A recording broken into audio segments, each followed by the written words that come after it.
ইতিমধ্যেই শহীদ মিনার থেকে আমরা র্যালি, রিক্সার র্যালি সহকারে আমরা রাজভাস্কর্যে আসছি। আমরা বলতে চাই, এই জুলাই অভ্যুত্থানের যে ছাত্র জনতার অভ্যুত্থানে যারা কাঁধে কাঁধ মিলিয়ে ছাত্র জনতার সাথে ছিল, সেই রিক্সা চালক, আমাদের রিক্সা চালকদের পাশে আজকে যে জাতীয় নাগরিক পার্টি এনসিপির শ্রমিক হরিণ নেতৃবৃন্দ আমাদের সাথে আজকে উপস্থিত। আমাদের এখানে আজকে উপস্থিত আছে জাতীয় নাগরিক পার্টি এনসিপির শ্রমিক হরিণের প্রধান সমন্বয়কারী জনতা জনাব মাজারুল ইসলাম ফকির ভাই। ৩৬শে জুলাই ২৪-এর বিপ্লবে মেধাবীদের পাশে যেভাবে আমরা দাঁড়িয়েছিলাম, আজকে আমাদের সামনে সেই মেধাবীরাই দল বেঁধে দাঁড়িয়েছে। এই জন্য আমরা সবাই আনন্দিত।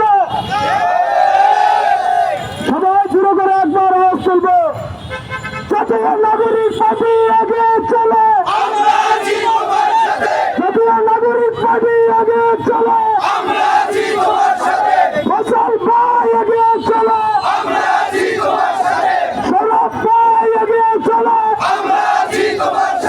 মামুন ভাই আগে চলে,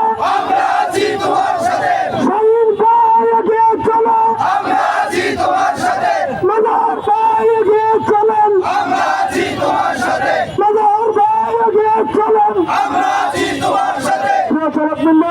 ঢাকা বিশ্ববিদ্যালয় এলাকায়, শুধু ঢাকা বিশ্ববিদ্যালয় নয়, মোহাম্মদপুর প্রত্যেকটা যুদ্ধক্ষেত্রে, প্রত্যেকটা স্পটে এই আমরা যারা রিক্সা চালক, আমরা ছাত্র জনতার সাথে কাঁধে কাঁধ মিলিয়েছিলাম। ছাত্ররা গুলিবিদ্ধ হয়েছিল, আমরা রিক্সা চালকেরা আমরা তাদেরকে হাসপাতালে নিয়ে গেছি, আমরা তাদের লাশ বহন করেছিলাম। আপনারা জানেন ২৬ জন রিক্সা চালক যে এই অভ্যুত্থানে শহীদ হয়েছিলেন।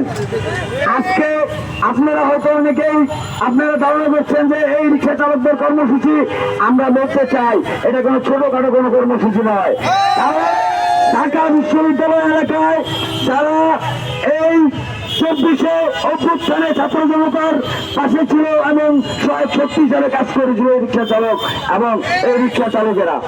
বন্ধুরা, আজকে আমাদের এই এখানে যে দাবি নিয়ে আমরা দাঁড়িয়েছি, আমাদের এই স্পষ্ট কথা, এই জুলাই অভ্যুত্থানের আমরা জুলাই সনদ চাই, অবিলম্বে জুলাই সনদ। এবং এই জুলাই সনদে রিক্সা চালকদের যে ভূমিকা, রিক্সা চালকদের যে ২৬ জন রিক্সা চালক শহীদ হয়েছে তাদের স্বীকৃতি এবং রিক্সা চালকদের ২৬ জন রিক্সা চালকদের স্মৃতিস্তম্ভ বা শহীদ বেদি নির্মাণ করা, সেটাই ঢাকা বিশ্ববিদ্যালয় এলাকায় শহীদ মিনারের পাশে হোক বা যে কোনো জায়গায়, এখানে আমাদের রিক্সা চালকদের জন্য একটা স্মৃতিস্তম্ভ বা এখানে শহীদ বেদি নির্মাণ করার আহ্বান জানিয়েছেন আমরা এই রিক্সা চালকরা। শহীদ বেদি নির্মাণ করতে হবে আর আমাদের এই রিক্সা চালকদেরকে স্বীকৃতি দিতে হবে। যারা জুলাই যোদ্ধা, যারা নিহত হয়েছেন তাদের পরিবারকে রাষ্ট্রীয় সহযোগিতার আওতায় আনতে হবে, তাদেরকে শহীদ উপাধি দিতে হবে, তাদেরকে এই বীরত্বপূর্ণ মৃত্যুর জন্য তাদেরকে শহীদ হিসাবে স্বীকৃতি দিতে হবে। তাই আমরা অবিলম্বে এই জুলাই সনদের আহ্বান জানাই।